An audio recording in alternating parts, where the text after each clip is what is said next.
Paris, 1,720. A convicted murderer turned financial wizard has just become the richest man in Europe. John Law, a Scottish gambler who fled Britain after killing a man in a duel, now controls all of France's finances, all of its foreign trade, and has created a money-printing machine that turned peasants into millionaires overnight. Shares in his Mississippi company have soared from 500 livres to 10,000 in less than a year. An increase of 1,900%. The term millionaire was literally invented to describe the beneficiaries of his system. And France, drowning in debt from decades of war, believes it's found salvation in paper money. By year's end, it will all be gone, the shares worthless, the currency destroyed, the millionaires bankrupt. And John Law himself will flee France disguised as a woman, leaving his fortune behind. The Mississippi bubble wasn't just history's first great financial mania. It was humanity's first experiment with fiat currency on a national scale. A test run for every paper money disaster that would follow. And 300 years later, as central banks print trillions and markets soar to unprecedented heights, the parallels are disturbing enough to make you wonder if we've learned anything at all. France in 1715 was financially destroyed. King Louis XIV, the Sun King, had reigned for 72 years. He'd built Versailles. He'd fought endless wars across Europe. And he'd left France with debts so massive that servicing them consumed more than half the government's annual revenue according to historical financial records. When Louis died, his successor was a 5-year-old child. The Duke of Orleans became regent, and the regent needed a miracle. Enter John Law. Born in Edinburgh in 1671 into a family of goldsmiths and bankers, Law was brilliant, charming, and dangerously confident in his theories about money. He'd fled Britain after that fatal duel, spent years gambling across Europe's finest casinos where he studied probability and risk, and developed radical ideas about banking and currency. His core belief was simple but revolutionary. Money didn't need to be backed by gold or silver. It could be created from paper, backed only by the economic activity it would generate. A nation's money supply, Law argued, should expand with its economy. Restricting money to available gold constrained growth unnecessarily. Law had tried pitching these ideas to other European governments. All rejected him. But France was desperate. In 1716, the Duke of Orleans gave Law permission to establish the Banque Générale, a private bank authorized to issue paper notes. The innovation was that these notes could be used to pay taxes. This gave them implicit government backing while keeping the bank technically private. Law's notes were backed by silver deposits at first, making them more reliable than France's constantly debased coinage. They were a success. Commerce improved. Tax revenues increased. Encouraged. Law expanded. In 1717, he founded the Company of the West, soon renamed the Mississippi Company. Its purpose was developing France's vast Louisiana territory in North America. These weren't empty claims. France controlled the Mississippi River Valley, an expanse larger than France itself, supposedly rich with gold, silver, and natural resources waiting to be exploited. The Mississippi Company would have monopoly rights to develop this wealth. Investors who bought shares would profit from the riches flowing back from the New World. But Law's real genius, or madness, was linking the company to France's debt problem. He proposed that the government sell him its debt at a discount. He would issue Mississippi Company shares in exchange for government debt certificates. Creditors holding worthless government paper could swap it for shares in a company that would generate real profits from colonial development. The government would shed debt. Creditors would get valuable shares. Everyone would win. It was financial alchemy, turning lead into gold through clever structuring. The regent agreed. The Banque Générale became the Banque Royale in 1718, now directly controlled by the Crown. Law gained permission to absorb other trading monopolies. The Company of the East Indies, the Company of China. By 1719, Law controlled all French foreign trade outside Europe. In October, the Mississippi Company acquired the right to collect France's taxes. In January 1720, John Law became Comptroller General of Finances, the equivalent of Prime Minister for Economic Affairs. One man now controlled France's money supply, its tax collection, its foreign trade, and its colonial development. The setup was complete. Now came the mania. Share prices in the Mississippi Company started at around 500 livres in January 1719. By December, they'd reached 10,000, 1,900% growth in under a year. The streets around Law's offices became impassable as crowds fought to buy shares. Rue Quincampoix, where shares traded, became a chaotic open-air stock exchange. Aristocrats mixed with servants. Everyone was speculating. Stories circulated of servants making fortunes and buying carriages grander than their former masters. Law engineered much of this frenzy deliberately. Each new share offering was priced higher than the last. To buy new shares, you had to already own previous shares. This created artificial scarcity and guaranteed demand. The Banque Royale provided loans to speculators at 2% interest, accepting Mississippi shares as collateral.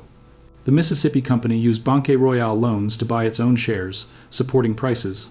It was a closed loop of money creation and stock manipulation operating with government sanction. The paper money supply exploded. When Law's Banque Generale began in 1706, France had perhaps 400 million livres in coins circulating according to historical estimates. By May, 1,720. The Banque Royale had issued approximately 2 billion livres in paper notes, roughly a five-fold increase, according to historical records. This was approximately double the value of all gold and silver coins that had existed in France before the experiment, according to some analyses. The notes weren't backed by metal reserves. They were backed by confidence in Law's system and faith in Mississippi Company, profits that hadn't materialized yet. The wealth effect was intoxicating. Property prices in Paris soared. Luxury goods flew off shelves. People spent paper money as fast as it was printed because tomorrow it might be worth less.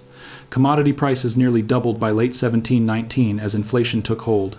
But as long as Mississippi shares kept rising, nobody cared.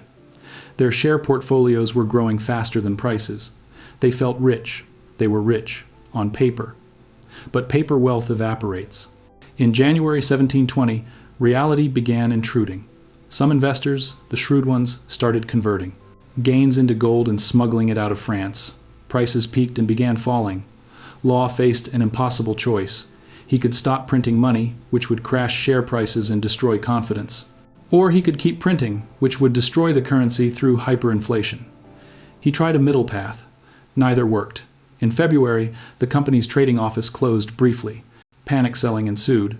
Law reopened it and pledged to maintain share prices at 9,000 livres, promising unlimited banknote creation if necessary.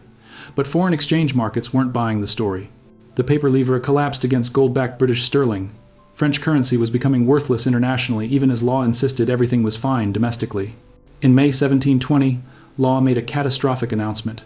Both Mississippi shares and banknotes were overvalued. He would devalue both by 50%.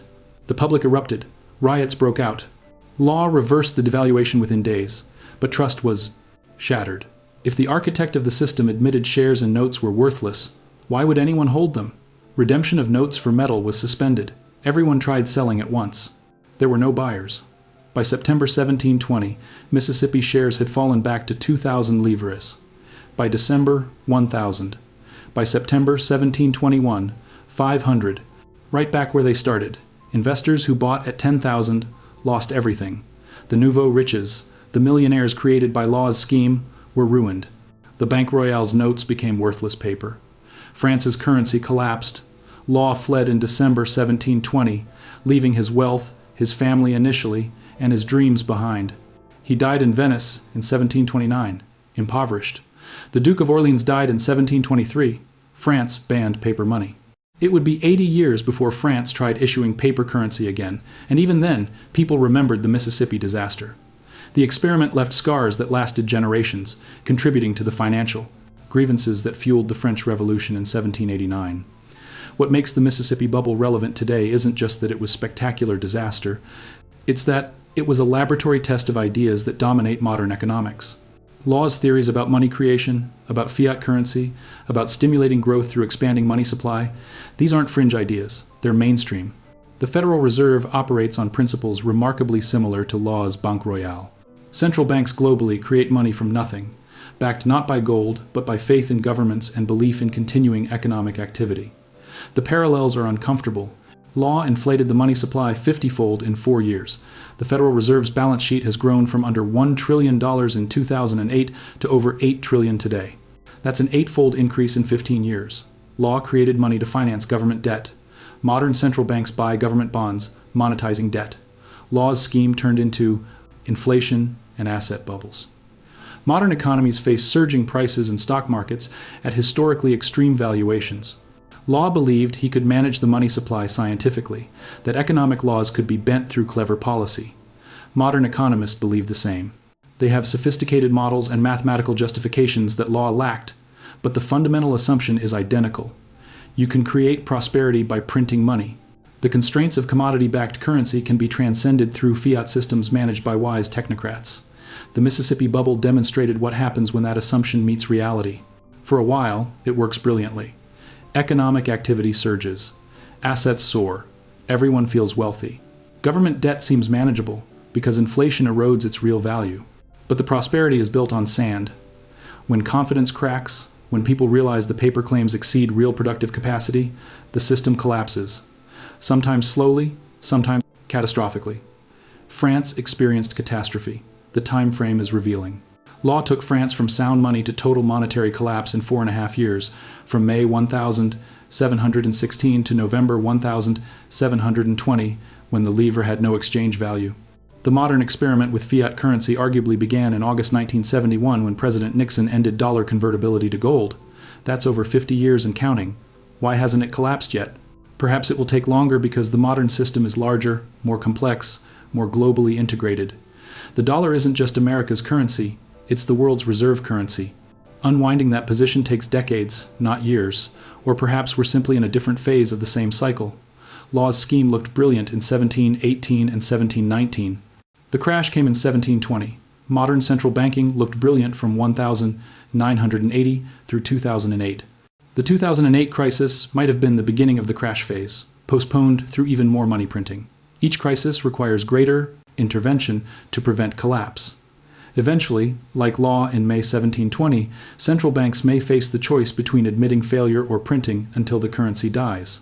The human cost of the Mississippi Bubble was immense. Fortunes vanished, lives were ruined, social upheaval followed, but France was one nation.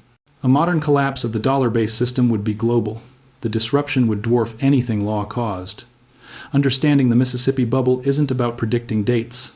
It's about recognizing patterns, unsustainable money creation, asset price inflation disconnected from underlying value, government debt monetization, promises of perpetual prosperity through financial engineering. These patterns ended in disaster for Law.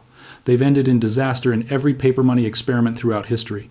Argentina, Zimbabwe, Weimar, Germany. The examples pile up, yet each generation believes it's different this time.